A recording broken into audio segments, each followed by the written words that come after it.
Carl Jung, one of the most influential thinkers in modern psychology, introduced a concept that has captured the imagination of many, the shadow. This isn't just a poetic or mystical idea. It's a profound insight into the human psyche. Jung's notion of the shadow reveals how much of our darker hidden impulse shapes who we are, often without our awareness. To understand ourselves fully, Jung believed we must face the shadow, acknowledge it, and integrate it into our conscious lives. But what does it mean to confront our dark side? Why is it essential?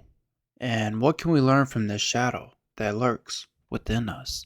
The shadow, according to Carl Jung, is everything about ourselves that we deny, repress, or ignore. It's the side of our personality that we don't like to acknowledge, the instincts, desires, and thoughts we found shameful or unacceptable. While we like to think of ourselves as good people, the truth is that every one of us has darker impulses, aggression, selfishness, and jealousy, anger, and fear than we realize. Jung believed that these three parts of ourselves are not inherently evil or wrong. Rather, they are simply parts of being human. However, when we push these parts of ourselves into the unconscious, they don't just disappear.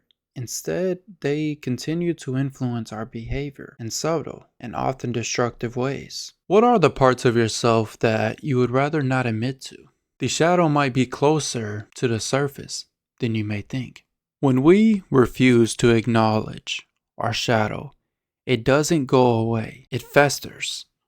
The more we try to suppress these dark urges, the more power they gain over us. This is what leads to projections, where we see in others the very thing we dislike or fear in ourselves. Have you ever noticed how quickly you are to judge someone for a behavior you secretly know you are guilty of? That's your shadow at work. Unaddressed, the shadow can manifest in destructive ways: compulsive behavior, addiction, outbursts of anger, or even self-hatred. The shadow, if ignored, can take control, leading to inner suffering. Have you ever found yourself getting angry at someone for something you are guilty of? That's your shadow calling out for recognition. Integration is the process of bringing the hidden aspects of ourselves into the light of consciousness. This is not about becoming good by erasing our dark impulses. It's about becoming whole by acknowledging and accepting them. Jung argues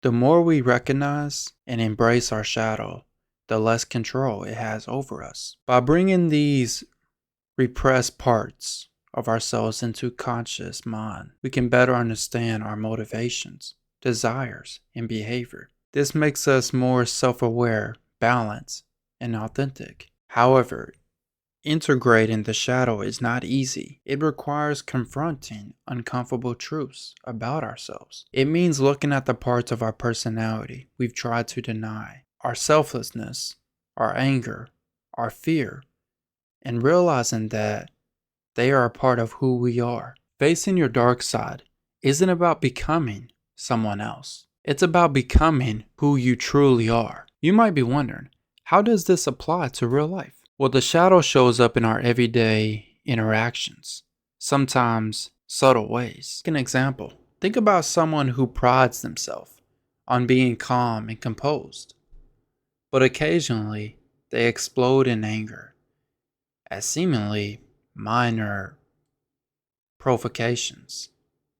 This outburst might seem out of character, but it's their shadow finally expressing themselves. When we deny our shadow, it forces its way out in unhealthy ways. Or consider the person who is generous, but internally resents the person they help.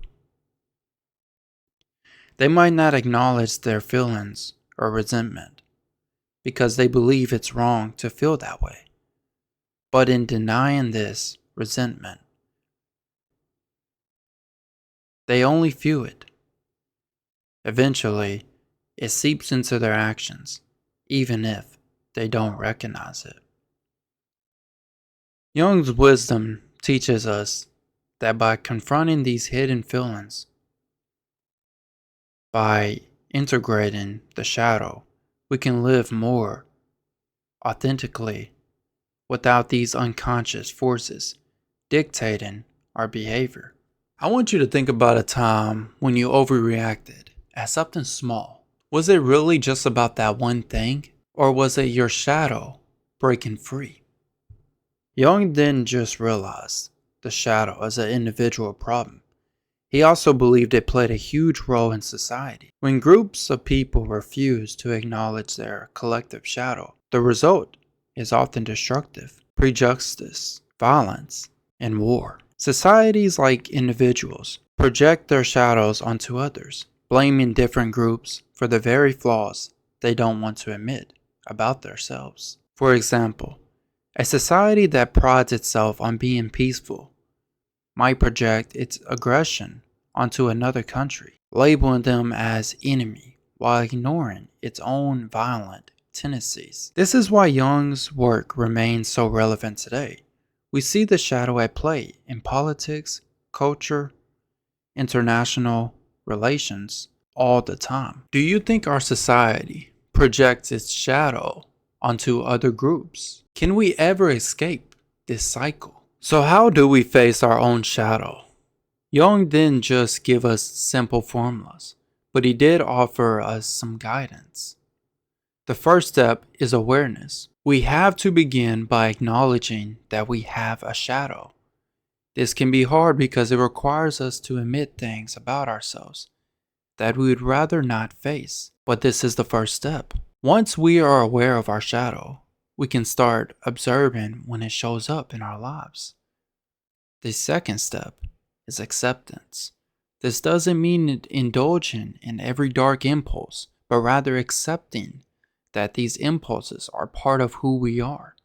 We are not perfect, and that's okay. Finally, we need to find constructive ways to integrate the shadow. This might mean channeling our aggressive tendencies into sports or creative pursuits. It could mean practicing mindfulness to become more aware of when our shadow is influencing our behavior. The goal is not to eliminate the shadow, but to work with it so it doesn't control us. What would it look like to accept all the parts of yourself, even the ones you've been hiding for years? Carl Jung's idea of the shadow teaches us a valuable lesson. The parts of ourselves we fear the most are often the ones with the greatest potential for growth. By facing our dark side, we don't become less of ourselves, we become more. Integrating the shadow is about becoming a whole, balanced, and authentic person, free from the unconscious forces that hold us back. So, are you ready to face your shadows? If you enjoyed this video, be sure to like, subscribe. I just got done editing. It's like 2:28, so I'm about to post it. And if you enjoy these type of videos, let me know in the comments. And I hope you all have a great day/night wherever you are, okay? Thank y'all for the support, by the way. Thank you.